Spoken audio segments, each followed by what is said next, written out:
Hello and welcome back to A Method to the Madness Breaking Bad edition. I'm your host Patrick, joining me is Mitchie. Hello. And today we're talking about Breaking Bad Season 4 Episode 10, Salud. This episode is where shit goes down. Yep. It's the one where Gus kills off the cartel and just sort of completes his lifelong drug empire mission, pretty much. Yeah, with such tact and grace, and for me, the most memorable scene of Gus. Yeah, for sure. All right, let's go into a plot summary. Can you read that out, Mitchie? Yep. Jesse, Mike, and Gus travel to Mexico to teach the cartel how to cook high-quality meth. Although the cartel's chief chemist is initially skeptical because Jesse is a novice, the cartel is impressed when Jesse cooks a successful batch. Jesse is then horrified to hear that he now belongs to the cartel. Walt misses his son's birthday. Concerned, Walter Jr. pays him a visit, only to find him bloodied and on painkillers and alcohol. Walt blames it on gambling. He tearfully apologizes. The next morning, Walt finds Walter Jr. on his couch and apologizes for his drugged state, saying he does not want to be remembered that way after he has gone. However, Walter Jr. seems to be more satisfied with Walt's apparent truthfulness than his doubled life for the past year. All right, so I like how, the episode starts with them getting on the plane to go to Mexico. I like how Jesse sort of, he takes a look around at his surroundings before he goes. As if, he has this sense that, maybe this is the last time he's going to see Albuquerque. Yeah, it's kind of fucked up. yeah, it's very kind of morbid and somber at the same time. Yeah. And then then they arrive at Mexico, and we get introduced to the cartel's chemist, who, if anyone out there has played Splinter Cell Blacklist, you'll recognize him as the main bad guy from that game. I love that game, by the way. Very happy to see him. And then I love this scene where Jesse, he goes, "Oh man, he has to synthesize something, which he obviously doesn't know how to do, because he gets it from the barrel with the B on it." And then I love the honesty with how he says it to Gus, but Gus doesn't look at him like he's an idiot. Gus just is so cool and professional. It's like, Jesse is my man, and I'm gonna look after him. Yeah, it's true. Yeah. I like his confidence in Jesse. He's even on the plane. He says, "You got this." Yeah. And then I love when he fucking owns that chemist dude, and he goes, "So you know what asshole means?" And he sort of, talk shit about the state of the lab, and then you can see Gus and Mike smile. Yeah. I really like that. Yeah, that guy's such a snob. Yeah. Such a fucking academic, eh? Yeah, I know. Can't make an acid? Oh, that's just like college stuff. You should be able to do that. Very, very fluent in both languages, though. Yeah. So is Gus. And then, I guess, yeah. And then it's Flynn's birthday. He gets a shitty car from his mum and dad. It's not shitty. It's just compared to the his Dodge style. Challenger. Yeah. Yeah, sure. Well, but it's still a nice car. It looks for sure. Pretty new, and Chryslers are not shit. I don't know. I thought, I feel like sometimes Walt Jr. is a little bit spoiled, especially with the way he reacts to things. He's not very grateful. Yeah, it's for a sure. fucking pretty good car, but I know it just doesn't look cool for him. 16-year-olds don't want a fucking old granny Chrysler. Yeah, no, he is definitely spoiled. And then he goes to his dad's place, and then Walter is fucking cooked out of his mind. And he puts him to sleep, and says, "How was your birthday?" He goes, "Yeah, it was good." And he goes, "That's good, Jesse." To his son. That is rough. Yeah, that's what does that even mean? Well, I don't know. Well, he's been spending more time with Jesse than with his son, probably. And I guess Jesse is important to him too, maybe? Yeah. It's hard to believe, but I guess it's true. Dude, Jesse's just infantilized by everyone. Mike sees him as a son, Walt sees him as a son, Gus probably sees him as a son. Yeah. It's a bit like that. Yeah. And then we get this scene, one of my favorite scenes from the entire series, where Walt talks about his dad.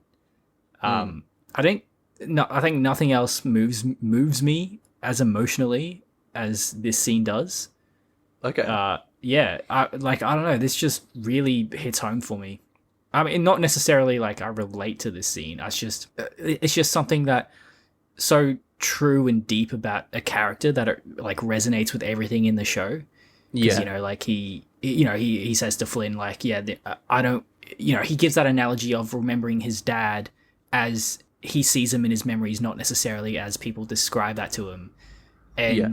you know, we sort of, it makes me wonder a lot, just like using my imagination about Flynn's life after the show ends. You know, like, because obviously he hates his dad a lot in those couple episodes where we see Walter living in wherever he is, Alaska or some shit. Yeah. And then, yeah, it's like, well, Walter Jr. would probably, you know, he would hate his dad for sure for like a number of years, but he would probably remember bits like this, like times like this where, you know, he realizes the complexity and the struggle that his dad was going through. Yeah. You know, not to say, not that Flynn would absolve Walter in his mind, to just saying that, yeah, like this story that Walt gives sort of would resonate with Flynn as well, like in the future. Yeah, I don't know. Yeah. It's I think it's a really emotionally moving scene, and you know that's is. what good storytelling does. Like it gives you glimpses into the deepest parts of like human psychology, and then you build a story around that where events, and you build events that bring that sort of stuff out of your characters. Another example comes to mind is like Gretchen and Walter having lunch at the beginning of the series. And then he sort of explodes, and at Gretchen goes, you know, oh, you stabbed me in the back while it was, you know, Walter's fault. Yeah, and you know, it's again all of this. It's real like cornerstone shit, as Bernard would say from Westworld. You know, yeah. No, definitely. That story that Walt says in this episode is definitely one of his cornerstones. Yeah. One of his key drives. Yeah. Man, that's why it's so good on a rewatch. It definitely is, though, because like he's so concerned about legacy. Yeah, you know, he wants to leave something behind, and I think the primary thing that he wants to leave behind is a good image for his family, right? To provide for them, so he dies, but they can continue living with the money that he earned for them, and you know, the good memories of him. You know, but I really like how Walter Jr. responds. That you know, we spend a long time listening to this story, right? And it does have a lot of significance to Walt, and Walt is quite arrogant and thinks he's right a lot of the time. And it's really nice to kind of like have this rebuttal from Walter Jr. being like, you know what, like, no, like I liked last night. I like the way you were, you know, like the fact that you cried in front of me. I know he didn't say that, but that's what he was implying. You know, like it was actually a good thing. Yet Walt was so concerned, thinking like his son's going to think he's a coward. Because it's your typical, you know, masculine, like paternal kind of attitude. You know, you got to seem like a father, like a man to your son. But when you cry in front of him, it doesn't seem very masculine at all, and that seems wrong. But Walter Jr. says, no, that's fine. It's great. Yeah, no, that is absolutely right. Like, you know, fathers have a tendency to put on an authoritarian act, especially in front of their sons. I feel more than like their daughters. Yeah. And so you who never sees really... their father cry? Yeah, exactly. Not many people. And when you do, you know it's fucking serious. Yeah, exactly. Yeah, and you know, just top-notch acting from both of these actors. This is like some real like theater shit. Yeah. Yeah. Yeah, it's really good. Yeah. Right. Should we move on? Sure. Skyler convinces Saul to transfer $620,000 to Ted under the false story of an inheritance from a distant aunt. Instead of paying off the IRS, Ted uses the money to lease a new Mercedes and restart his business, forcing Skyler to tell him that the money actually came from her. Jesse, Mike, and Gus are brought to Don Eladio's residence, where Gus's partner Max was killed decades ago. Gus and Eladio make peace, capped off with a bottle of rare tequila from Gus. As Eladio and his henchmen party, Gus goes to the bathroom calmly and induces himself to vomit. The tequila was poison, and everyone who drank it died. Gus is also affected, and his body begins failing as he tells the surviving henchmen that Eladio and his men are dead, and they therefore no longer have a reason to fight. Most remaining cartel soldiers flee except for one whom Jesse shoots after Mike is shot. The trio escape the residence. End of episode. Okay. So before we just get into the big cartel scene, so Ted is a fucking idiot. He receives like pretty much the exact amount of money. It's literally I think it's $4,000 extra. Yeah, and he doesn't suspect that it's from Skyler. Yeah, it's interesting though. I like it. Like Ted is, I think, he wasn't very interesting before in season 2 or 3 or whenever it was. But these couple episodes with him, I don't know. It's just like he's such a stereotypical person in society that just doesn't know what the fuck they're doing with their money. You know, Yeah. there's just some people who are like totally hopeless. You know, they spend it on all their money, but then they forget to pay their rent or something. You know, like critical things like that. And it's like he is like the key stereotype for that. And there are a lot of people like this. And I don't know. It's like it's interesting how it compares to all the other characters we got in Breaking Bad, like all these criminals and psychopaths and stuff. Then you just got Ted Beneke, who's just kind of an idiot that spends all his money, but really is actually quite malicious. What he's doing is so wrong because he's inadvertently, you know, involving Skyler in his crimes in the IRS tax evasion, which is a crime, which is a big deal. And, you know, obviously Ted doesn't know that Skyler's dealing meth, and that's why she's so concerned about being investigated too. But still, it's wrong. And if you get that money, why not just fucking pay it off and make everyone's life easier? It doesn't make any sense. Yeah. No, absolutely. And yeah, some parallels here. Ted and Walter are alike in their greed. So yeah, Skyler's taste in men is greedy men, apparently. Yeah, he's such a cunt too when he gets the money, right, and Skyler comes in to tell him what he should do with it, and he just is like, you know, in as polite way as possible, there's the door. Like, just was begging for her help an episode ago, 2 episodes ago, and now fucking doesn't want her help anymore because he's got this random money. Yeah.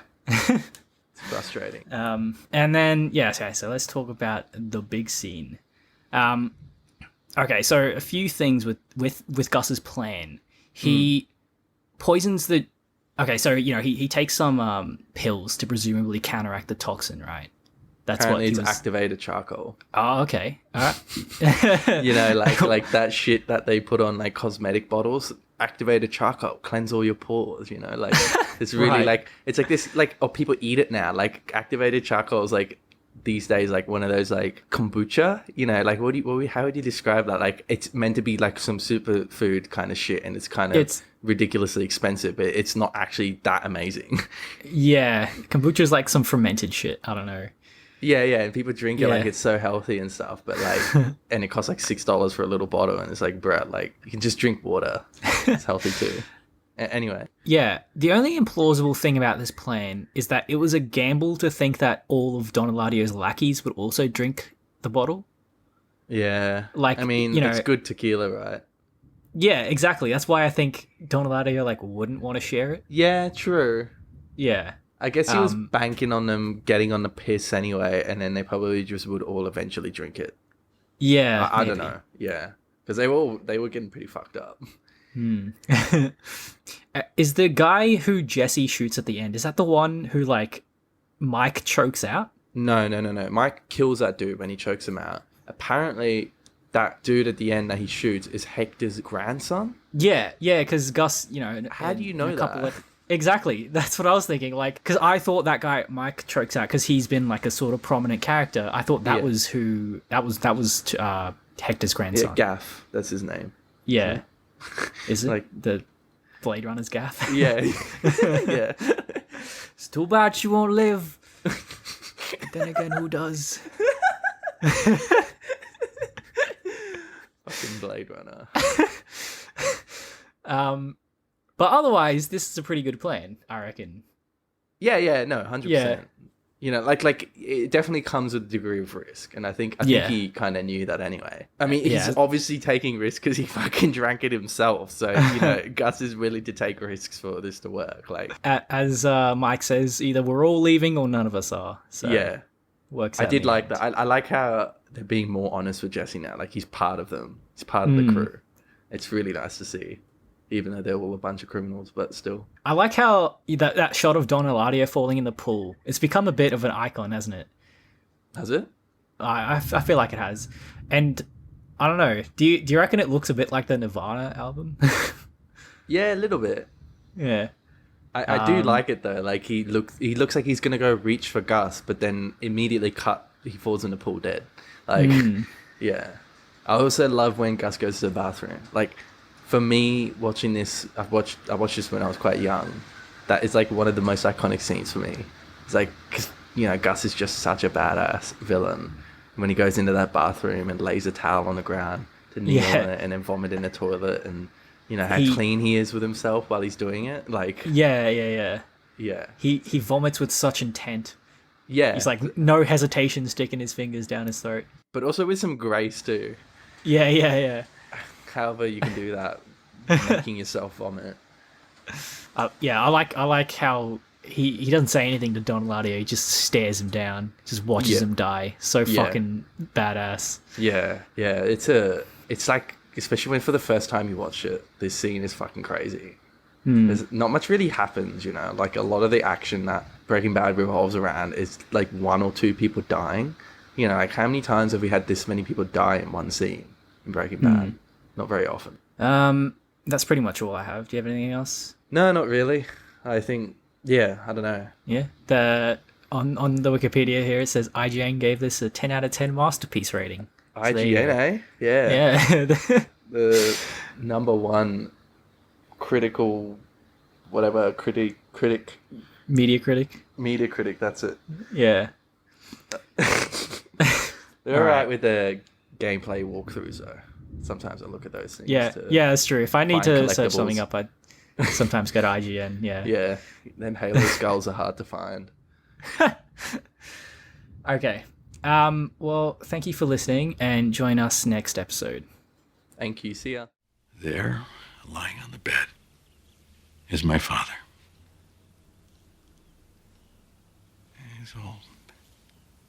He's all twisted up. My mom, she puts me on her lap. She's sitting on the bed next to him so I can get a good look at him, you know. But really, he just scares me. And he's looking right at me. But I can't even be sure that he knows who I am. If you like this series, Mitch is going to tell you where you can find more of these. Yep, so you can find us on Spotify, YouTube, iTunes, SoundCloud, or Stitcher. And we've also got a website, amttm.com, where you can find our fabulous episodes on Breaking Bad. If you have any questions, queries, insights, or criticism, you can send them to mail@amttm.com. And as always, thank you for listening.